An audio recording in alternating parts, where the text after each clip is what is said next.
Welcome to the Career Dev Podcast, where we help you navigate your career journey with clarity, courage, and confidence. Hi, I'm Dr. Tracy Schroyer. I'm a career coach, professor, and your guide through the ever changing landscape of work and life.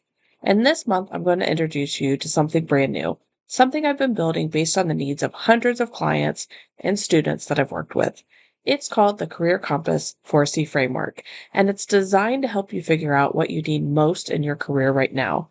Because let's be honest, career growth is not a one size fits all. Some people, they feel very stuck and they need to get clear. Others know what they want, but they struggle to tell their story. Others are overwhelmed by networking, and some just need help getting their momentum. And that's where the 4C framework comes in. So here's a quick snapshot for you. The 4Cs. The first C is for clarify, for when you're not sure what you want or you feel like you don't have direction.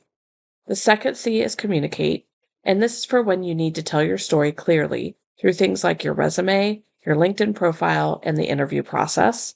The third C is for connect, and this is for when you need to build and strengthen relationships that lead to opportunities. And then the fourth and final C is cultivate. This is for when you're ready to grow, stretch, and stay sharp. Longer term, each pillar meets you where you are and it guides you to what's next. And in today's episode, we're going to talk about the second C, which is communicate. So let's dive in. So this week is all about how you present yourself to the world through your resume and through things like your LinkedIn profile. These tools are often that first impression you're going to make, and when they're done well, they can really open doors. It's really impressive to see examples of that happening. When they're misaligned, though, they can really keep those doors closed. And you may not even realize it. You may not even realize people taking a look at your LinkedIn or you're applying for job after job and your resume is just getting overlooked and you're not learning what is or what are the things that I need to tweak and improve upon so that my resume and my LinkedIn get attention. So I once worked with a client who was qualified, experienced, very motivated, but she wasn't hearing back from jobs. We tweaked a couple of pieces on her resume to show how she made an impact instead of just what she did. So, not just listing responsibilities, but talking about those accomplishments, those achievements, and really setting her apart in the pack from telling what types of skills that she excelled in and just how that experience came to fruition. And guess what? She got an interview. People saw that, and that's what they were striving for, wanting to get more insight in. And she rose to the top of that pile. So, in today's episode, I really want to give you that same kind of clarity and confidence with your career communication. So, we're going to start off first with some top resume mistakes and how we can fix those.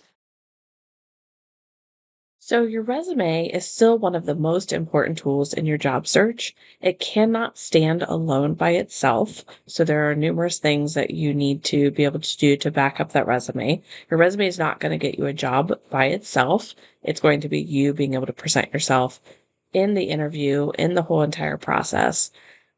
So many people, though, unintentionally undersell themselves in their resume. So, here are some of the common resume mistakes that I see. The first one is, and this kind of goes back to the story I was telling in this the beginning, is listing responsibilities instead of results. It's so easy to write something like I managed a team of 10 or responsible for onboarding or something like that. But those kinds of things don't show what changed because of you. One of the questions I ask myself when I'm going through my client's resume, and that I ask them with love, with great love, is who cares?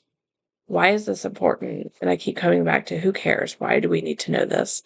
So instead of managed a team of 10 or responsible for onboarding, you could say something like, led a 10-person team to launch a new onboarding process that reduced ramp up time by 30%. Now, sometimes people don't have those numbers or those percentages of difference. And what I encourage you to do is look at if you have any reviews, past performance reviews, maybe mid-year reviews, quarterly discussions, goals that you set out for a job, or end of year reviews and comments from a manager and comments on goals or key performance indicators or KPIs. Those are perfect documents to use to help you identify what are some of these things where I can quantify and contextualize these accomplishments that I have and be able to talk to that. If you don't, that is perfectly fine. And a lot of times people don't, especially if they had left a company right away or, a couple jobs back and they're trying to identify what these are. And in those cases, I would encourage you to identify what are numbers that go with some of those accomplishments that you had. Maybe you don't know an exact percentage of something, but maybe you know dollars. And some clients didn't want to say specifically how many dollars they saved the company. So can we say millions? Can we say multi-million dollar contract? Can we say that you helped write out 12 or a dozen standard operating procedures? Are there a number of people that you led and you can talk about what was different with you as a leader of those individuals versus just saying, like, we went back to managed a team of 10, managed a team of 10 who accomplished, and talk about something like that. So the first mistake was listing responsibilities instead of results. The second mistake is using passive or generic language. So you really want to avoid phrases like you helped with or you worked on, and you really want to switch to power verbs. So power verbs could be you led, LED, you created, you optimized, you collaborated, you increased, you streamlined, you minimized, things like that. And these types of power verbs really show energy and ownership, and they really highlight your accomplishments and what you did versus more of those bland helped with, worked on, did this, did that, blah, blah, blah, blah, blah. So that second mistake was be cautious of using passive or generic language. The third and final mistake I'm going to cover here in this section on the podcast is not tailoring your resume. So if you are using the same exact resume for every role, that is a missed opportunity. And I know those of you who are listening who may be seeking different job roles are rolling your eyes at me right now, are saying, but what you need, my response is what you need to do is really look at that job description and what are they looking for. And in order to make sure that you are bouncing up against that resume in that system for that organization, are you using the words and the skills and the experiences that they're looking for that are true to you in your resume? So you really want to customize your bullet points, your summary, and you want to make sure that it really talks to the job description and is really looking at those keywords, those skills that are being brought up so that you have a better chance of matching versus just trying to throw one resume out to the wind and hoping that it works. So I highly encourage that. And one thing that you can do that I have done also is maybe there's some roles that seem like the job description is very similar across the board. And if there's something that you're not overly concerned about wanting to get an interview for, yes, you can use that same resume. I would highly encourage if you are looking at jobs and you find one that really stands out, and typically there's a few that will stand out and like, oh my gosh, I really want this. Like, this is the job for me. It speaks to me, that you are tailoring your resume, you're customizing it to be a good fit for that job role. So, some quick wins you can make today based on these resume mistakes. You can start every bullet with an action verb that's under your work experience. Make sure that you're thinking about those power verbs versus it being bland and kind of standard language. Add at least one measurable result or outcome to the bullets that you have. I would make sure if you could put one or two within the bullet points that you have for a job role itself, that that is a great start. And if you're interested in learning more, I do have a video on my YouTube, and you could probably go to my YouTube account or type in my name and type in contextualizing accomplishments. And that is a great video for talking you through what are some examples and additional ways that you can show that result and that outcome. And then the last quick tip or win here is using formatting that's clean and skimmable Recruiters remember that they are taking mere seconds to decide whether to keep reading your resume or not. So you want to make sure that it is very clean, it is to the point, and they can easily skim through and find what they're looking for. So, next up, I want to talk about your LinkedIn profile and some must haves for your LinkedIn profile. So, your LinkedIn profile is your digital first impression. Even if you're not actively job hunting, people are looking at it. And sometimes you can tell who those people are exactly, and sometimes they have their settings changed or they may have a premium access that allows them to stay more hidden. So sometimes you never really know who it is that's looking at your profile. Recruiters are going to use LinkedIn's search tool to find candidates for a job. And if your profile doesn't include the right keywords, you're probably not going to show up on their radar. So, here are some ways to boost your visibility on your LinkedIn profile. The very first piece is your headline. This is your first impression. And LinkedIn typically defaults to your current or last job title. So you want to combine that with keywords or strengths. So here's an example. It may say operations manager with a vertical dash, then process optimization, vertical dash, team builder, vertical dash, root cause problem solver. So it may have those four big things for you are your headline. Take a look at typically when you go and you look at people who are in your network, you can get some ideas by just looking at your network of what do they have as their headline and think about things that are standing out. It's not just a job title alone, it's some other things that are going to help to pull in people's attention. The next section in your LinkedIn profile I want to touch on is your About section. If you do not already have an About section, what you can do is when you first go into your profile, you can click Add Profile section. And I believe it's in the Core or General section where it's an About, and you can add that in. Typically not standard if you don't already have it. The About section is not a summary of your resume. It is really your chance to talk directly to the person who's reading. You want to be able to share with them who are you, what problems do you love to solve, and what's next for you. You want to try to keep it conversational, but make sure it's clear, and your voice and your values are shining through. Next up is the featured section, and so many people disregard this, but this is a great place to showcase and market different highlights. So maybe you did a recent presentation and you do a post that you can add to your featured section. Maybe you have a published article out there, or your resume out there, and you can change and add that as an item in your featured. It helps to reinforce your credibility. And when somebody goes to look at your profile, they can see those items in your featured. It's almost like a pinned post section within your profile that will help you to stand out. And then the last one here is keyword optimization. So you want to make sure that your top skills and your target role appear in your headline, your about, and your experience sections. These act as magnets for recruiters.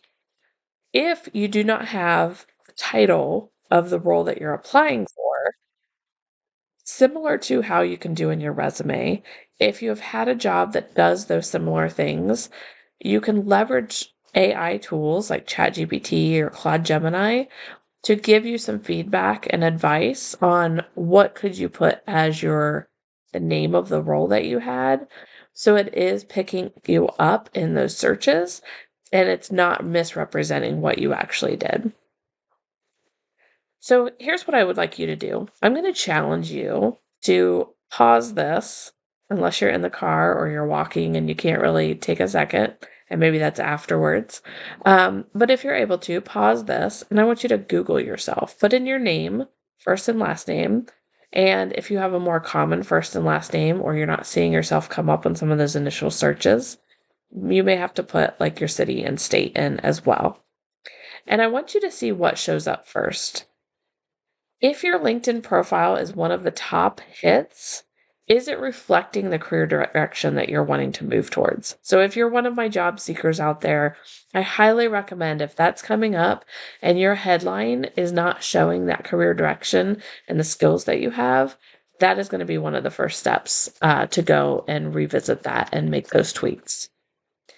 All right. So now I want to talk about some common myths and what actually works. And while we're at it, I want to bust a few myths. So the first one I want to talk about is I have heard people say before, my resume should include every single thing that I have ever done. And that makes me cringe. That is so not true. Your resume is not your autobiography. It is absolutely a marketing document. So you really want to focus on what's most relevant to where you're headed and making sure that that's helping to tell that story for you. And typically we go back 10, possibly 15 years. If you have relevant experience prior to that 15 years that we want to showcase, we can do that in a line or two at the very end of your work experience or professional experience section. We don't have to highlight all of those job roles, all of those dates, and all of the bullet points for those. The next myth I want to touch upon is if somebody says, I don't need LinkedIn if I'm not job hunting.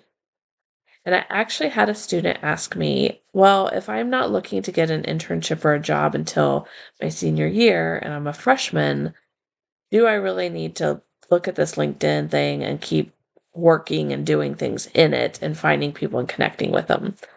And my response is, I wish I would have done that when I was in school. I wish I would have known about it sooner and started that process of building that network. Because one of the things that it's really going to help you do, even if you are early on in your career or you're currently a student, is it's going to help you to build up your network. It's going to be an opportunity for you to share your voice, share things that you're learning about, share the ability to ask questions of your audience, and it's also going to help you attract opportunities before you even need them.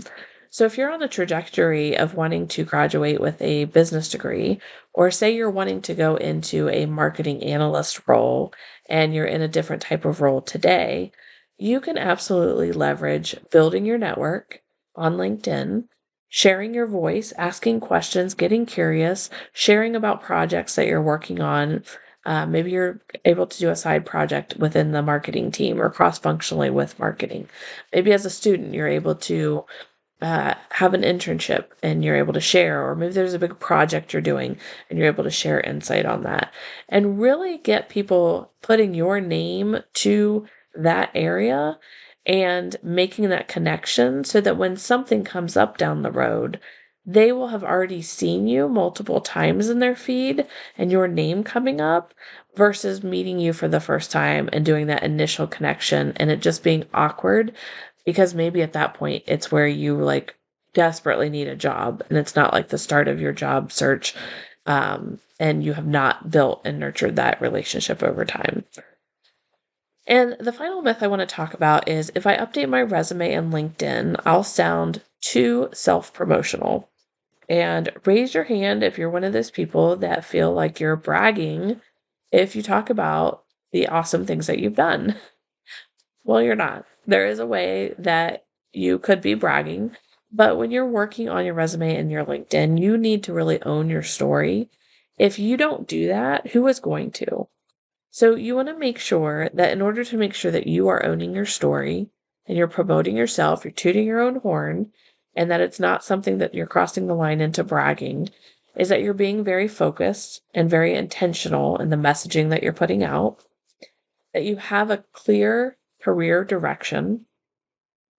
You are sharing not only the wins, but you're giving context as to the why behind those wins. And you want to make sure that you're aligning your resume and your LinkedIn profile so they're telling the same story. And you may see some posts coming up this week if you are connected to me in any of the social media platforms where I talk about making sure there's consistency from your resume, from your LinkedIn profile, from other different social media profiles. So people are getting the same version of you in different ways, especially from that professional setting. So, I want to take a few moments here to really wrap up this episode. And I want to ask you, how are you presenting your best self? If we think about some of these different opportunities to do that from a professional perspective, think about how are you presenting your best self? And what are some of the things that maybe you need to revisit and tweak or change slightly, maybe, to get yourself more in alignment with presenting your best self? So if today's episode got your wheels turning, I've got a few resources to help you take the next step. So the first one is you can grab my freebie. It's top 10 resume mistakes and how to fix them. And it's a quick checklist you can use today to really look through and compare and contrast against your own resume. That is now available on my shop. Again, it's free, but that's where it sits. So if you go to tracyschroyerphd.com and then you click on, I believe it's resources, the free option, and you'll see that come up, top 10 resume mistakes and how to fix them. The other thing that you could do is join the Career Development Club on LinkedIn. It's totally free. A lot of times there's job seekers in there or professionals that are looking to support each other. So make sure that you join that. Again, that's on LinkedIn, Career Development Club. And if you're looking for more structured support, I encourage you to check out Career Shifters Academy. And this is a new 8-week program that I'm going to be launching. And it's going to walk you through the full Career Compass 4C framework from start to finish. So we're going to go through each and every single pillar in a lot more detail. It's over an 8-week period. There are some live calls that you can catch recordings later if need be, and also a group that will post information in, and you'll get lots of great feedback. So that's Career Shifters Academy. If you're interested in learning more about that, you can visit tracyschroyerphd.com/C as in career, S as in shifters, A as in academy. So CSA, and learn some more about that and get added to the wait list. Next week, we are going to move into the third pillar, which is connect. And we're going to talk about the importance of networking. We're going to talk about job boards and really how to reach out, connect with people without feeling awkward. Because I know that can feel very awkward and cringy at times, especially when you don't know somebody. And if you are somebody who's shy or have that in your background, that can be a challenge. I'll share some real scripts, some strategies, and some tools to make connection easier. So, with that, I thank you for tuning in, for listening to this episode. And until next time, highly encourage you to keep showing up, keep telling your story with courage and clarity. And I'll see you on the next episode.